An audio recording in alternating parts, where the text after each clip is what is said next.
this is your favorite majesty, King Donald, the strongest and greatest that has ever lived. Nobody's ever seen a stronger or greater or tougher king in the history of the world.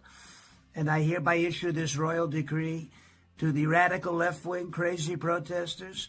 We urge you against drinking Molotov cocktails. We don't want you to drink the Molotov cocktails, especially when they're on fire.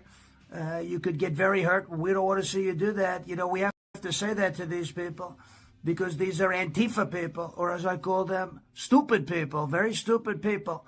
Do not drink the Molotov cocktails and do not challenge the royal decree of the king. I got along very well with a lot of kings, and they said to me, Your Majesty, they said to me, Your Highness, speak softly, but carry a big scepter. I said, we don't have a problem. We have the biggest scepter the world has ever seen. You know who's got a problem? We call him Crying Chuck.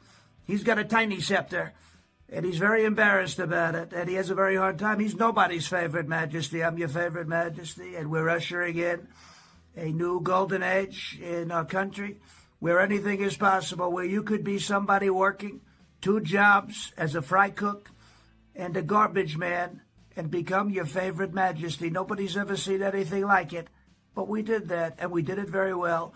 Thank you. God bless you. God bless America. Long live King Donald. Long live the golden age. And thank you for your attention to this matter.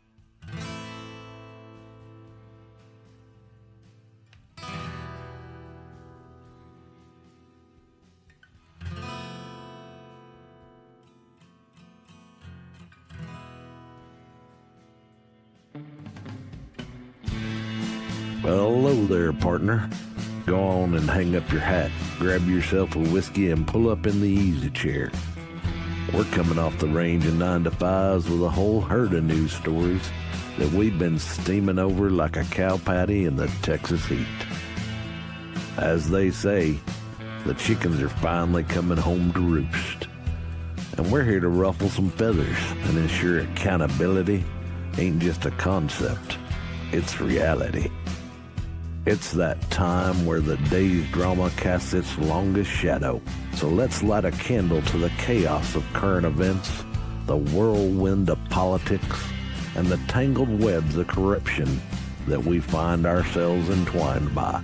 It's time to ramble our way into the twilight. Welcome to Sunset Rants.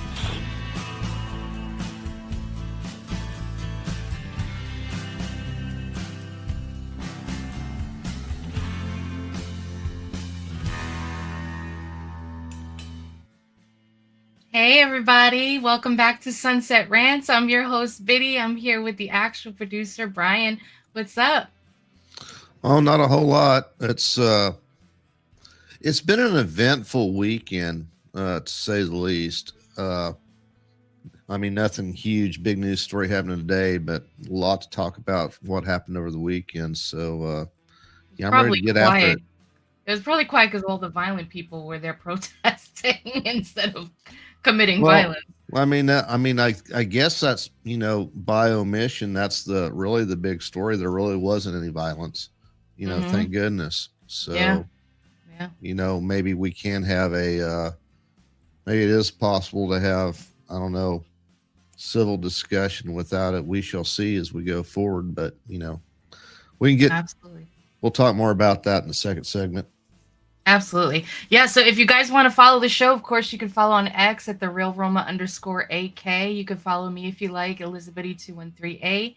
And Brian on X as Brian Tidwell1 or the Get Off Your Lawn guy. You could also use the Q&R code at the top of the screen. That'll bring you to our website, riseofmiddleamerica.com. You can see all our latest posts and all our social media links, all our hosts and everything. Definitely check that out because we got some great merch there. It's a great way for you guys to support the channel.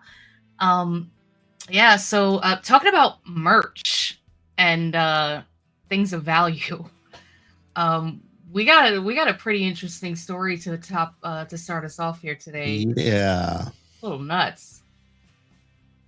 So coming to you from NBC News, the Louvre. It was a great old-fashioned jewelry heist that happened over the weekend. A daily heist and a national humiliation.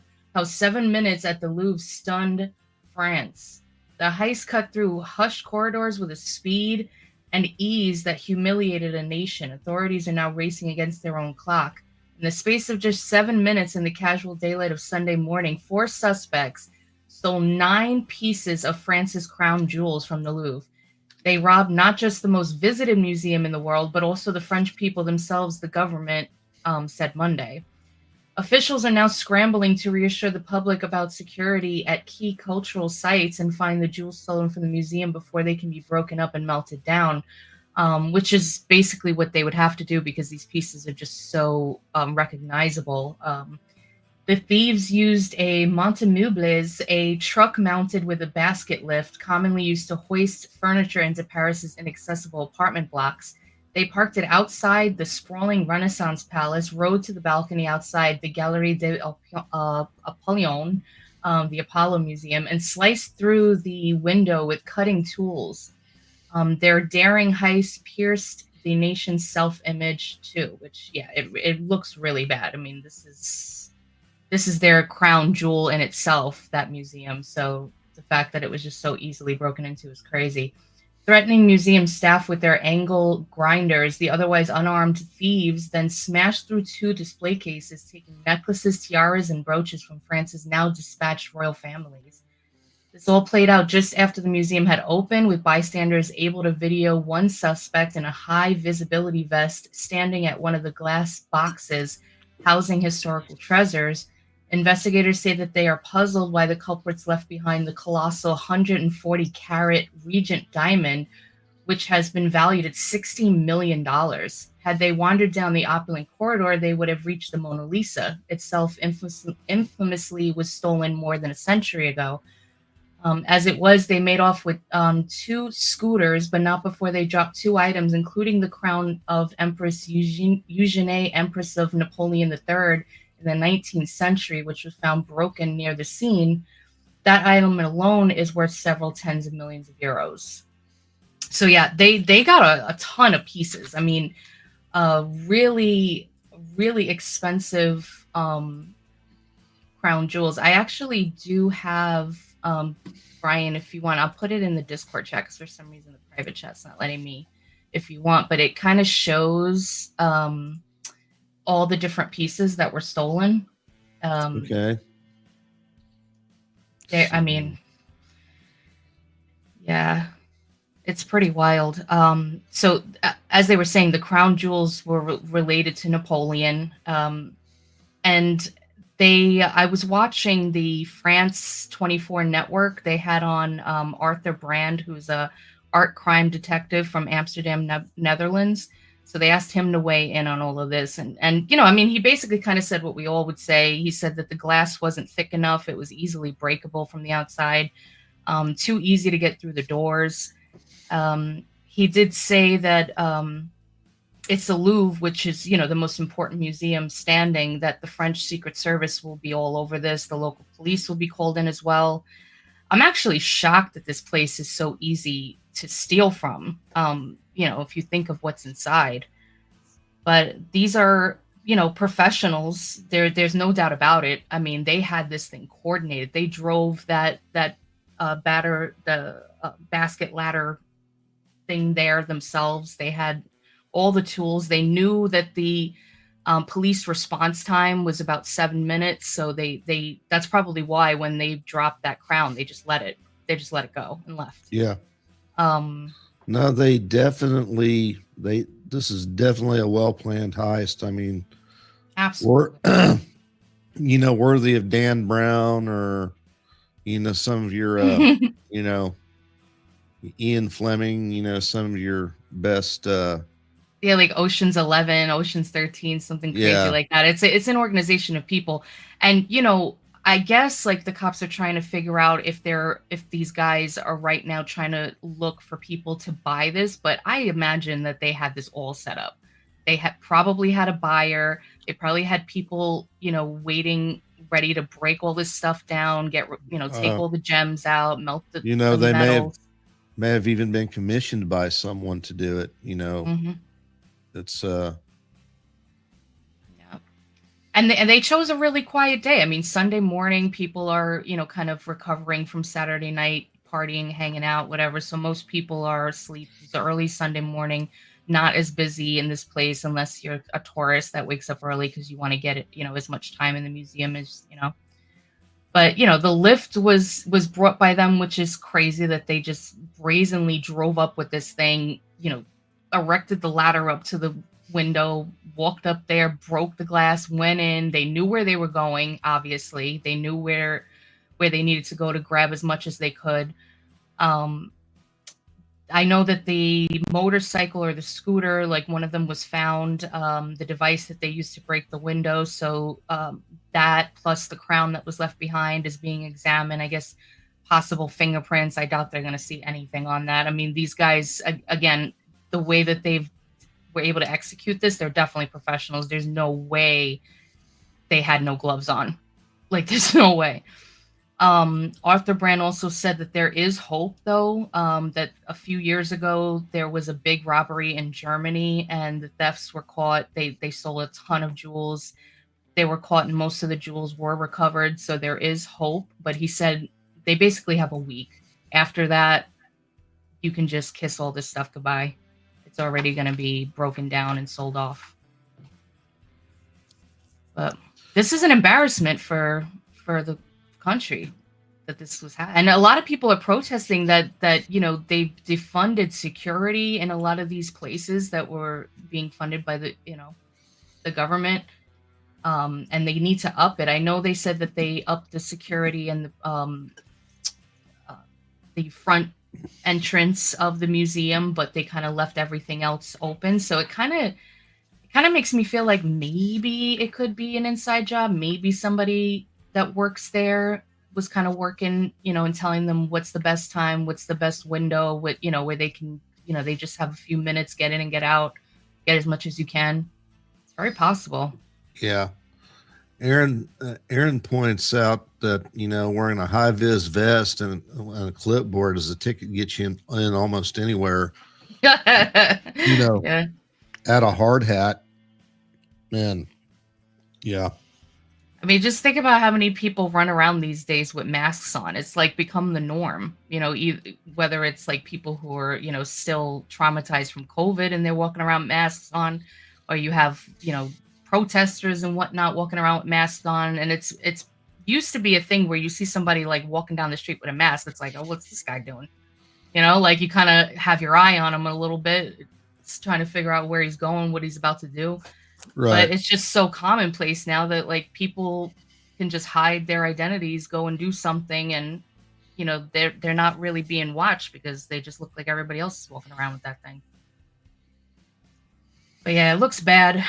I mean, President Macron is already being contested. A lot of people, want him out. So this is just another hit to his reign. They've gone through how many prime ministers in the past 2 months? I don't know. Yeah, no, France is an absolute basket case. We've covered that. We've covered that multiple times. In this very space. But yeah, it'd be like if somebody had broken into, I don't know, the Smithsonian and had gotten away with, precious artifacts that we keep in the Smithsonian. It just makes you look bad. I mean, if you as a nation value, like they're telling us like how much these things are worth, but they're also saying that they're priceless pieces because they're part of their history and heritage. If these pieces are that easy to steal, I mean, what does that say about the rest of your country? Right. So it's a bad look. But I don't know. I don't think that they're going to find this stuff. I really don't. Highly unlikely. Yeah. Some beautiful pieces. It's sad. As I was scrolling through the X thread on this, I mean, I don't know if it's credible or not, but allegedly a Russian passport was found near the scene. But, that could just be clickbait. That's why I didn't really hype it up. But again, this is one of those deals where, don't believe the first thing you hear. and there's a lot of people going to put their, it could Put their very 2 well cents. be that Russian passport thing is being planted by, like a Ukrainian bot. This their war has, spilled over into the information war space, and so you really got to be skeptical of claims like that. So just beware. I mean, no shade, but I guess a little shade. But it's kind of funny because you're allowing your country to get taken over by this mass migration, and you're telling your people that they can't be upset about it, that your culture is getting bombarded, but yet you want to cry about your history and heritage of the kings that came before you. It's like, which is it? Do you care about the culture of your country, or you don't? But Right. anyway, I digress. All right. Well, the other big thing that happened, or maybe it wasn't that big of a deal, happened over the weekend was the No Kings protest, and I found a story from a local guy to your hometown and what he saw happen in Manhattan Saturday. So you want to take this one? Yeah, sure. Let's see. So reason.com, for free minds and free markets. What I saw at the No Kings rally in New York City. This is from Nick Gillespie. Says, I had no strong interest in attending the No Kings March in New York City on Saturday until I learned from White House Press Secretary Carolyn Leavitt that the Democrat Party's main constituency is made up of Hamas terrorists, illegal aliens, and violent criminals. And from Speaker Mike Johnson that if you think about what's going to happen, you're going to bring together the Marxists, the socialists, the Antifa advocates, the anarchists, and the pro-Hamas swing of the far left Democratic Party. You know what's weird too? I was watching some of the clips from the protest in New York, and I saw people with Free Palestine posters, and I'm like, does somebody want to tell them? Right.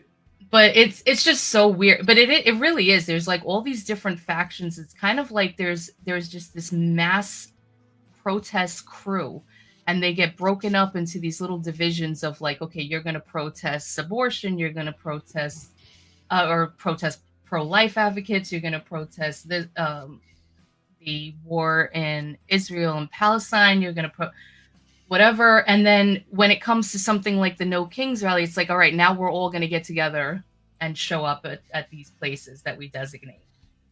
But yeah, so okay, I had covered a few Black Lives Matter marches back in 2020, was eager to see who showed up, what sort of signage dominated, and what the vibe of the whole thing was, especially given the darkly dire warnings of Leavitt Johnson and others. They are not alone, of course, in suggesting that violence is likely whenever Democrats or opponents of the president gather. As I made my way over to the protest, I first encountered a 40-something man toting 2 of his kids in a wagon and walking with his teenage daughter. Are you going to the protest? I asked. No, he scoffed. He explained that he's not a Trump fan, but by any means, especially because of tariffs, but that these sorts of protests don't accomplish anything. Next, I helped a man zip up his inflatable frog costume, a tribute to Pepe, the old right-wing meme, who called himself a liberal as distinct from a progressive, and was mostly concerned with the way Congress had been abdicating its responsibility for decades. That was the real problem, even with Trump. I kind of agree with that guy. Mm-hmm. That has absolutely been a problem of Congress abrogating its responsibility and letting unelected bureaucrats, take over. Mm-hmm. And, a lot of, subject for another podcast, but, they've really stepped in it because now this whole shutdown has allowed Trump to do exactly that, take a lot of these deep state bureaucrats out of the mix. Mm-hmm. So, yeah, and I'm, this whole No Kings thing, I'm sorry, you got really shitty branding. There has not been a king in this country since 1776. So let them know. Yeah. Yeah. And if Trump was a king, as you like to call him, and a tyrant and all this other stuff, do you think he would allow you guys to protest if that was really what was happening? Right. I mean, And he was given. We've said this time and time again. He was given a mandate by the American people. The majority of the people voted him in. You guys are just pissed off because you lost. And when Biden was in, I mean, we had censorship, all these other things that were way more tyrannical, the auto pen and, this and that. But so you guys really aren't upset about a king. You're just mad that yours lost his crown. That's the problem. Right. But yeah, so no King's Marchers were also out in Forest gathering before starting to head down toward 14th Street, about a mile and a half away. The crowd in Duffy Square seemed a cross-section of New York, mostly white, mostly middle-aged, and mostly dressed in weekend clothes. An Episcopalian priest carried a sign saying Jesus was woke. Oh, jeez. And she explained to me that her Lord made people wake up to systemic oppression and to help the least fortunate among us. True patriots fight fascism. No king since 1776. Make 1984 fiction again. We have friends everywhere. ICE equals Gestapo. So he's basically reading what he's seeing on the signs. So basically, the copy paste. Download your Halloween Antifa starter protest starter kit. Right. Said, I took the opportunity to talk with various cops posted along the route with the warnings of Ted Cruz, Mike Johnson, and Karen Leavitt buzzing around the back of my mind. I asked them whether they were concerned about things getting violent. One cop who said he'd been on the force since the mid-aughts, I don't know what that is, laughed and gestured towards the crowd of people walking, talking, and occasionally chanting. No, he said, this sort of protest doesn't give rise to that. The others I talked to brought up COVID-era demonstrations for Black Lives Matter, even when the issues were more fraught and revolved around acts of violence like the death of George Floyd. It's exceptionally rare for daytime rallies and marches to go south. Yeah, I mean, I watched some of it, and, the crazy thing, I mean, a lot of these protests, I mean, there was a lot of, misinformation put out, like, mainstream media showed a 2017 old post of an aerial view of the protest, trying to make it seem like that was this. There were big turnouts in a lot of places, but what I was seeing in New York when I was looking through, and you see the people with the signs and everything kind of gathered around, but guys, this is like Times Square. That area, you can't walk through. You're constantly like weaving, turning, this and that to get through, to walk through. You saw a lot of people doing that, trying to like just walk past to get to where they're going. A lot of people don't really like going into the trains. A lot of people are walkers. They walk blocks and blocks and blocks. Yeah, the whole thing, the coverage I saw over the weekend from various news outlet and everything, honestly, these protesters look pretty apathetic. One commenter on, I think it was CNN, said, back in the day, we used to call this a Q-tip crowd because of all the white people with white hair. And then, we had our own crew from Roma Nation out there on the street on the mall in Washington, D.C. Yes. Sadly, I don't have any of that footage pulled up for you to show you guys right now, but if you go over to Roma Nation channel on Rumble, it's there, the stuff from Saturday. So, or at least most of it. They were there for about 3.5 hours. I started the Rumble stream. I think they're 30 minutes in. So nice. You can find that. You can find that footage there. Yeah, definitely check that out. Yeah. So I mean, listen, like, you're allowed to protest. It's fine. You don't get violent. You say whatever. I mean, and we have the right to mock you and say you're being silly. But, you have the right to protest, whatever, as long as you have a permit or you don't block traffic. You're not trying to hurt anybody. You're not trying to break anything. Talk until your face turns blue. I can care less. He's still your president. Sorry. Exactly. Yeah. Kurt Cobain, king of grunge. Yeah. Definitely king of grunge for sure. Also, Jesus was never woke, is not woke, and will never be woke. You cannot get a more based man than Jesus himself. Amen, Rick.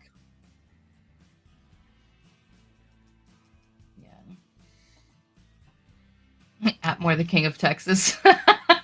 George Strait, the king of country. Yeah, I love the conversation that's going on right now. But yeah. All right, what do we got next? Let me get everything set up correctly. Hold on.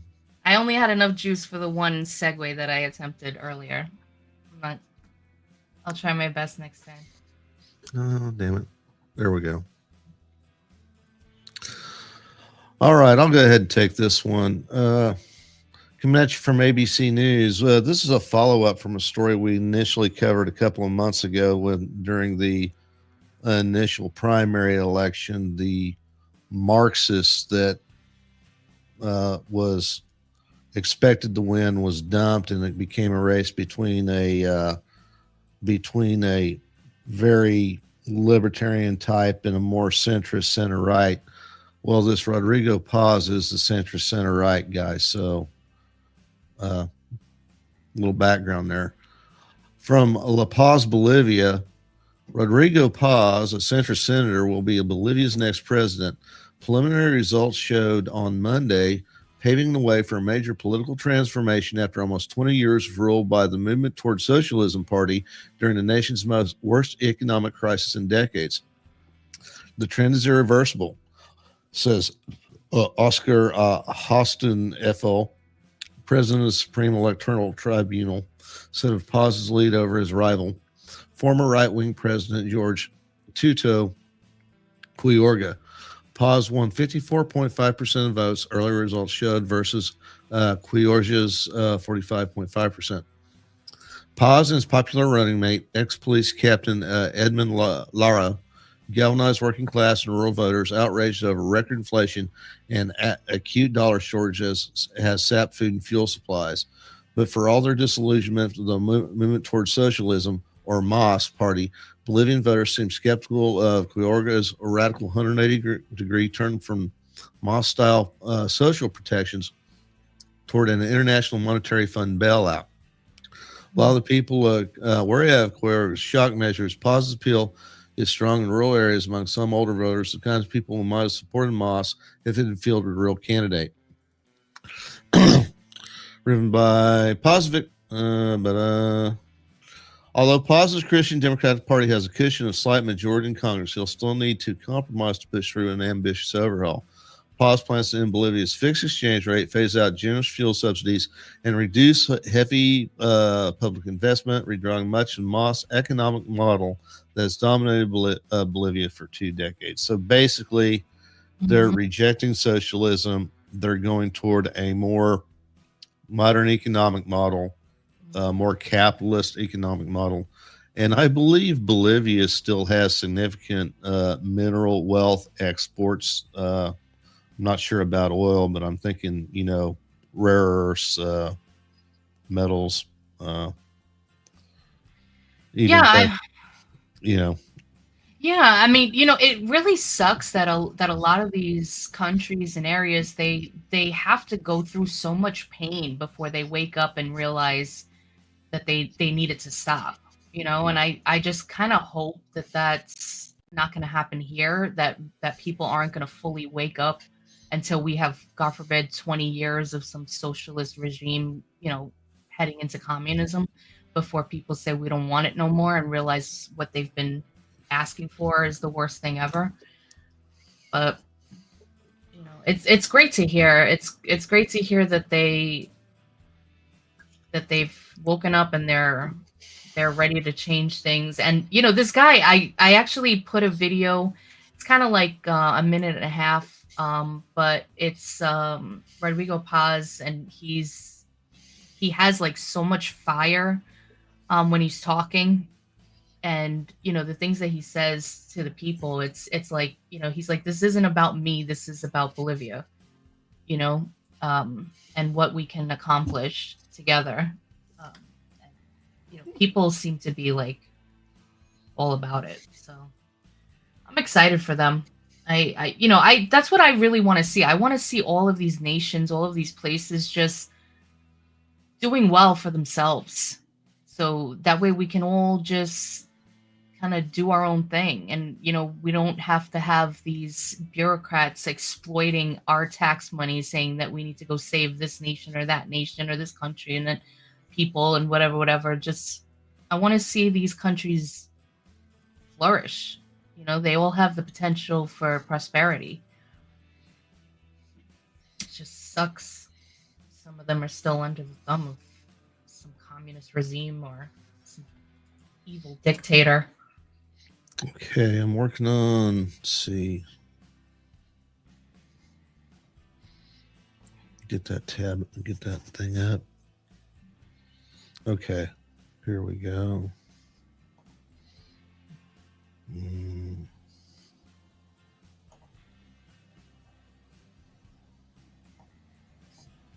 Helps if I turn on the sound, doesn't it? He's got some, of course, he's speaking in another language, so there's some captions. Lo que uno hace por la patria lo hace porque quiere. Y si no se entiende de esa manera, no se está entendiendo por qué nos necesita la patria hoy más que nunca. Y por eso, junto a Edman, queremos agradecer el mensaje de Jorge Tuto Quiroga y de su vicepresidente Juan Pablo, porque no es un mensaje que da Rodrigo Paz, es un mensaje al voto nacional, y así le transmití, porque no es Rodrigo el que gana o el que pierde, es Bolivia la que gana a través del ejercicio democrático. Gracias. Understood that. Gracias. Y como siempre acabamos, Bolivia. ¡Viva la patria, carajo! He's likable by the people too, and he's basically thanking his opponent. He's saying, I want to thank you for basically making me look better, and whatever you got to say, you don't got to say it to me. You got to say it to the people, because the people that are either going to win or lose is Bolivia, not me. So, we're kind of seeing this like outbreak of that, and I think President Trump kind of sparked that.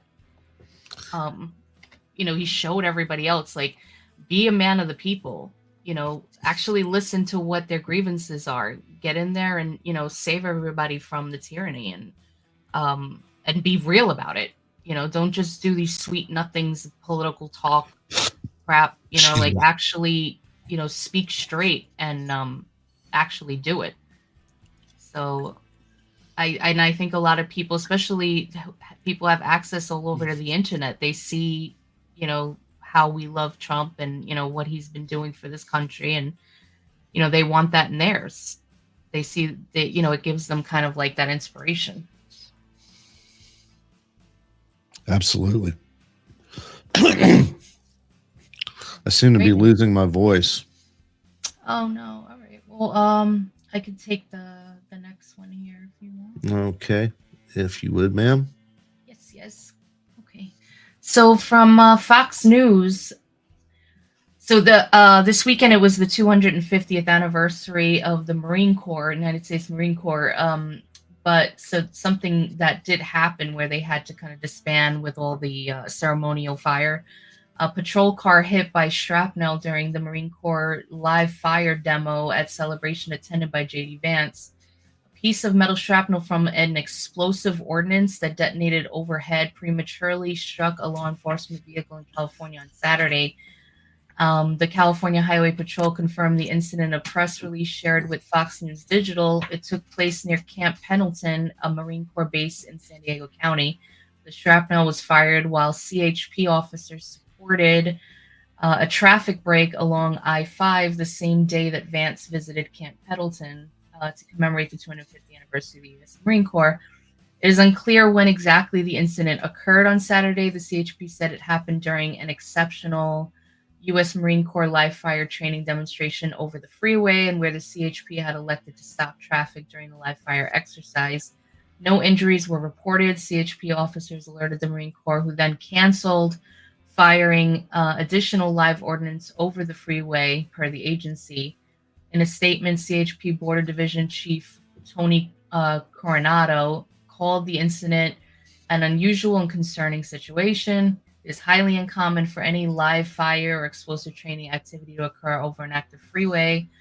As a Marine myself, I have tremendous respect for our military partners, but my foremost responsibility is ensuring the safety of the people of California and the officers who protect them. The CHP has filed an internal report on the incident with a recommendation to conduct an additional after-action review into planning, communication, and coordination between federal, state, and local government around the event on Saturday, October 18th, to strengthen protocols for future demonstrations and training events near public roadways. Camp Pendleton officials confirmed to Fox News Digital that they are also conducting an investigation after a 155 millimeter artillery round may have detonated outside the designated impact area. Quote from them: "We are aware of the report of possible airborne detonation of 155 millimeter artillery round outside the designated impact area during the U.S. Marine Corps amphibious capabilities demonstration at Camp Pendleton, California, October 18th. The I-Marine Expeditionary Force Communication Strategy and Operations Team told Fox News Digital. The demonstration went through a rigorous safety evaluation and deliberate layers of redundancy to ensure the safety of fellow citizens. Following established safety protocols, firing was suspended, no injuries occurred, and the demonstration concluded as scheduled." Then we got a little chime in from Newsom: "If you want to honor our troops, open the government and pay them." Shut the fuck up, Gavin Newsom. Go sit in the corner. You already got your dunce cap on. All you got to do is go sit in the corner. Be complete. But yeah. So, I mean, you're a military dude. What do you think? I think I know the military does this kind of training all the time. I know that there's some pretty active roadways. I mean, I live right outside of Fort Knox. There are active roadways around where I live that there's an impact area inside of Fort Knox, and there's artillery firing points on the other side of these pretty busy roads. So, you know, artillery flies overhead safely all the time. You know, if an explosive shell burst overhead that prematurely, that would be a problem. But I mean, hell, most of the time those demonstrations are done with inert rounds. So, I mean, who knows what happened? They'll investigate it.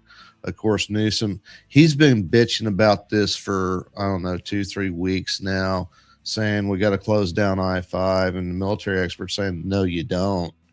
Well, I don't know. It's like, okay, well, maybe they did need to, but I think me thinks this whole thing might be a little overblown. Yeah, I guess, well, who knows? Maybe they just didn't want to hear any rumblings from, people like Newsom and whatever. But yeah, I mean, I would think, this is not the first time that, like you said, this is not the first time that they've done stuff like this. So it's kind of weird that they would have like an incident, but it can happen. It can happen. Yeah. Right. Let's see. This is really, really cute. I love that you put this in the outline today. I love that. And it's from my favorite news source, so it's like a double threat. But I love seeing these young kids with this entrepreneurial spirit. It really gives me hope for the future generations to come. So from the New York Post, meet Linus, the adorable vending machine king of Brooklyn, building a Bafo secret brand at just 8 years old. He's the new vending machine king of Brooklyn, and Linus Piepmeyer just started 3rd grade. What began as a lesson about the value of money and savings has become a minor sensation on one block in Boerum Hill, where the 8-year-old boy was, with an artist's eye, has been hawking homemade Big Apple themed buttons out of a gumball dispenser his dad snapped up on a whim. With his parents' help, Linus spends his weekends cranking out his New York designs, from pigeons to pizza slices, taxis, hot dogs, and rats. Face kid. I mean, that's literally everything. Packaging them in brightly colored plastic capsules and hoping that passerby will shell out 2 quarters a pop. So far, so good since hanging out his shingle on Wyckoff Street in July. The school kid was sold hundreds of pins. He said, "We've run out of room in his piggy bank from all the quarters." His mom, Allison, told the Post.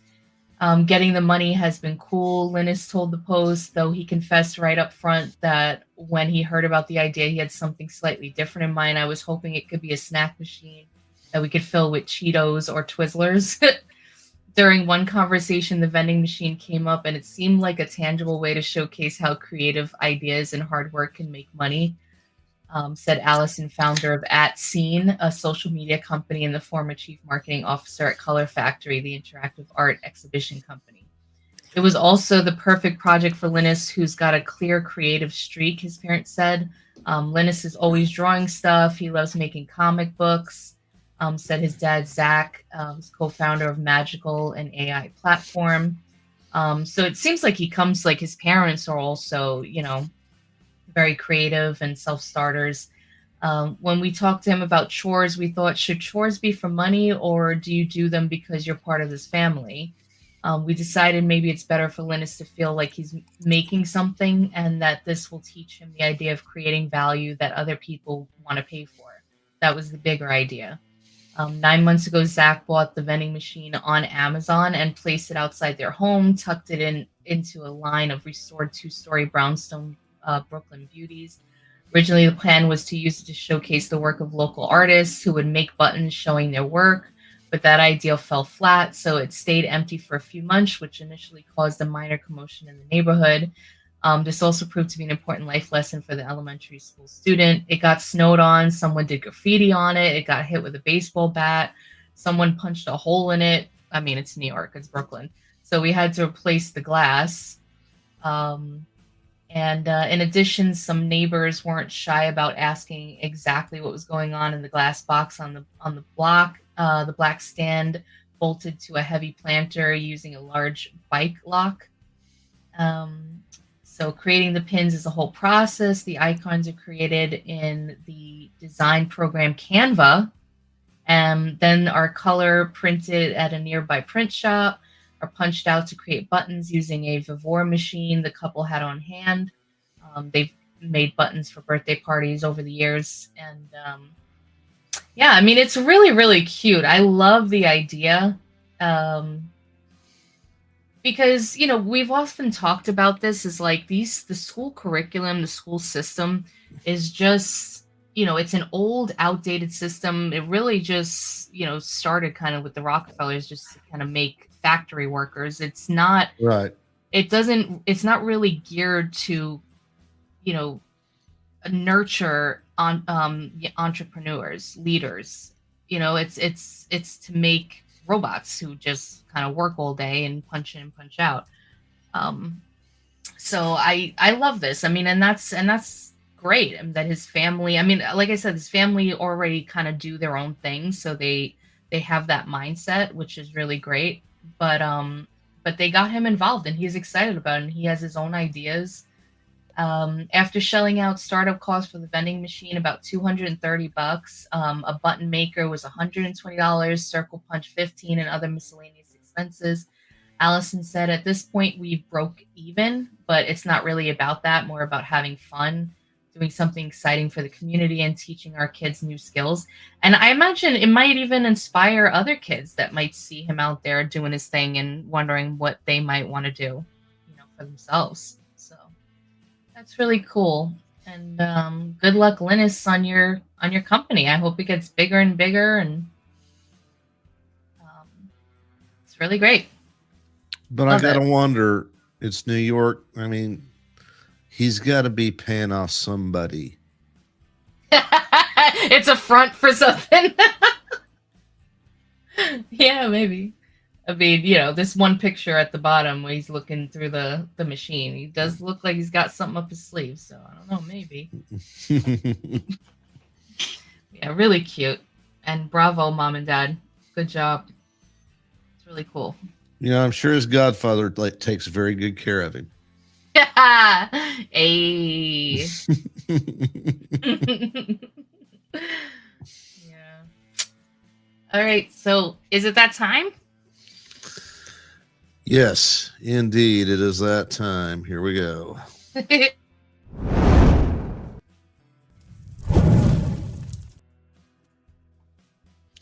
Credit to Fluffy Hobo for submitting this one. Robot Chicken. So this little game here, actually, this would be a really good one to put on a t-shirt if we get the right caption for it. Right? That would be a sick t-shirt. Yes, absolutely. So that's the idea. We're trying to update the merch line. We need ideas. So, this is a little game we play, and eventually we're going to find some of these really good ones and we're going to put them on t-shirts, but we got to get your captions first. So let's go, chat. What do you got for us? I got one in there. So just to start it off. All righty, we'll go ahead and go ahead and put the chat up. I see your submission there, Biddy. Rick said vending machine king. Japan's gonna have a field day with this kid. I just found out, I think last year, that they're really big with the vending machines. They have like pound cake Cluck, and mother sandwiches. truckers. Where's it? Oh, I see Iris. Hey. Great. I'm over here looking down at my phone like if I can't see it up here. Hardy says War Chicken 40K. Okay, there's an early front runner. Oh, nice. Rebel says, "Back, boom!" We got two contenders. There's an anime character where the main character is a vending machine. That's crazy. Robo Cluck. Yeah. I like that.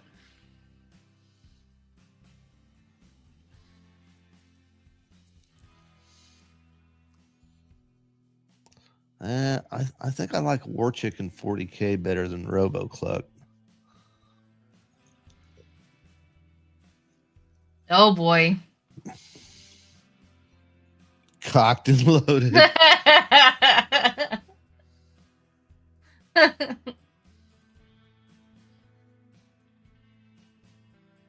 Oh, Rick.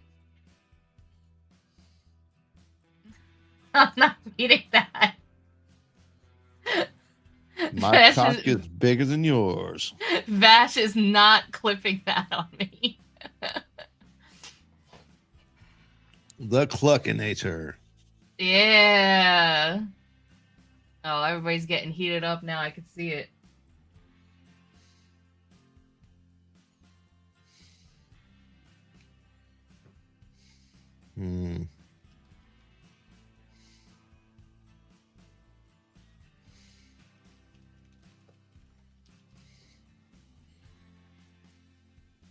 Let's see.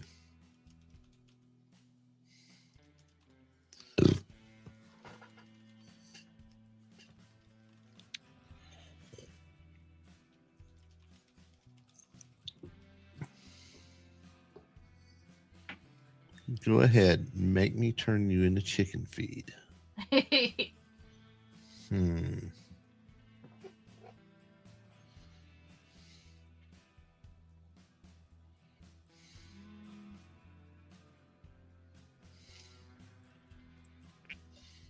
I like cocked and loaded. I think that's funny.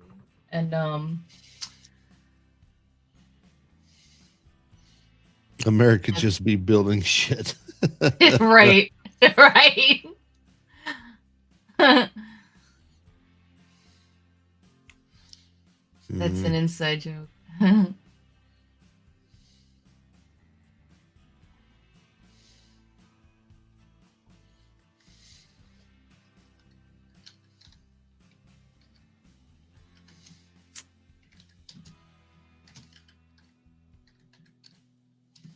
Uh-oh, Brian's typing.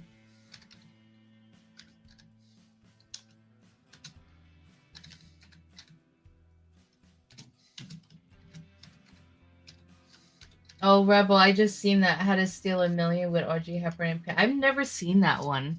I want to see that movie.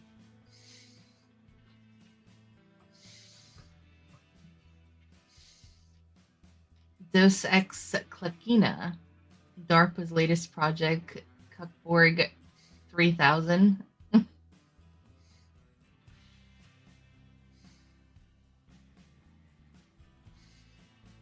I mean, listen, we got to protect our chickens, bro. Yeah. All right. Well, we still got a little bit of time. Let's see. Anybody else?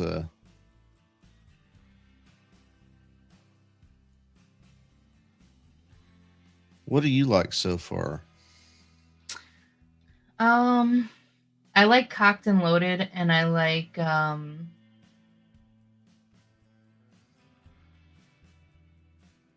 was the other one? I can't. I'm like scrolling. I think it was from Iris. Cluck Cluck Mother Truckers. I like those two.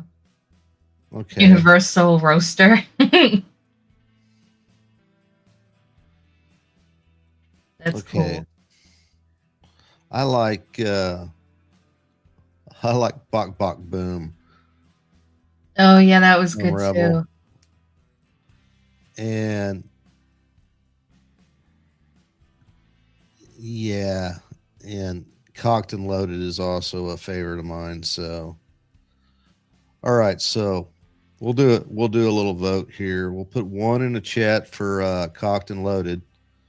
We'll put a 2 in the chat for Bok Bok Boom, and then we'll put a 3 in the chat for what was that other one you liked, Biddy?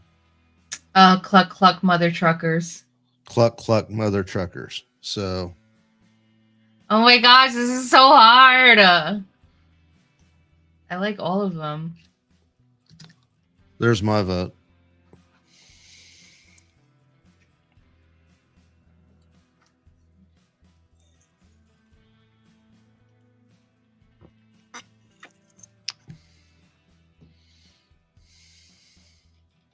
I think Got 1 vote. Okay, so we got 2 votes for 1 vote for 2 so far. No votes for 3 yet?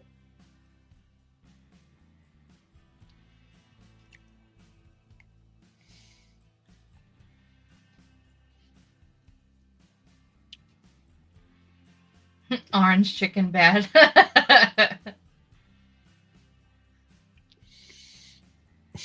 Oh, shit. Yeah.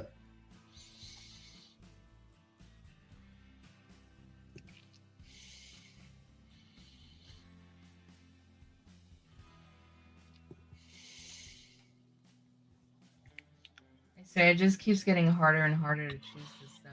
It really is. Oh, we got 1 in the lead right now. Erin says she don't remember which one is which. Okay, so 1 is Cocked and Loaded. 2 is Bok Bok Boom. And 3, right? And 3 is Cluck, is it Cluck Cluck Mother Truckers? Yeah, Cluck Cluck Mother Truckers. Yeah, there it is.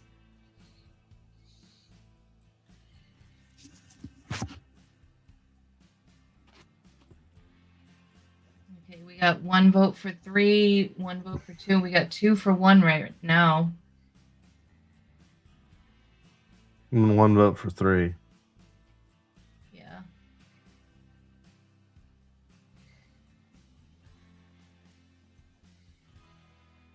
Oh, I said 3. My bad. I'm blind, even with these Magoo glasses on. They come to stop the rooster. That's great.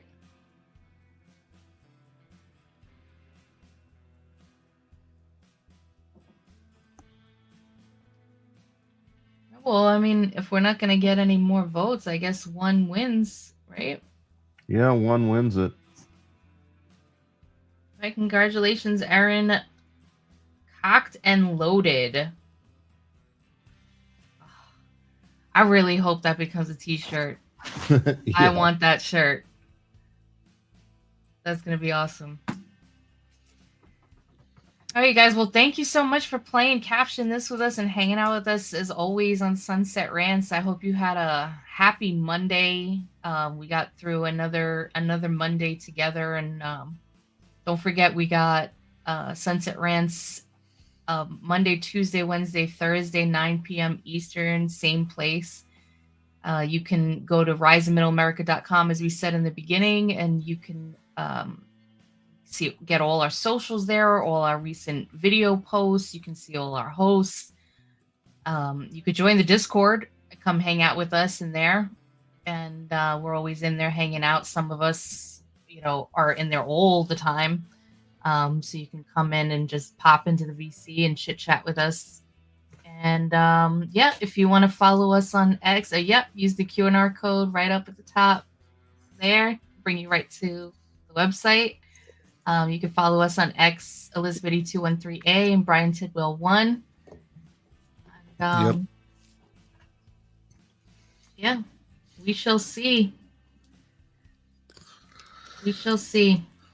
Oh, you know what? Before we head out, there was actually, I remember that story that we covered with that lady from Cincinnati. There was like a riot that happened where this white guy was getting beat up by like a whole mob of black people. Yeah, I remember that. She just got put on leave. I just saw.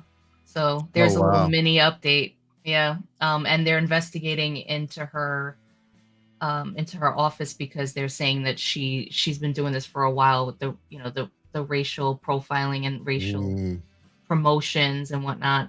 Tigi, her name was Tigi. So, yeah, FAFO season, you guys. It's happening. It's definitely FAFO season. Yeah. I'm here for it. Me too. All right. I hope you guys have a great night. Love you all, and take care. See y'all next time. Hey, motherfucker lady, take it away. So I got to thinking, there's MAHA, Make America Healthy Again. MAGA, Make America Great Again. But what we really need to do is make America follow the Constitution again. Motherfucker.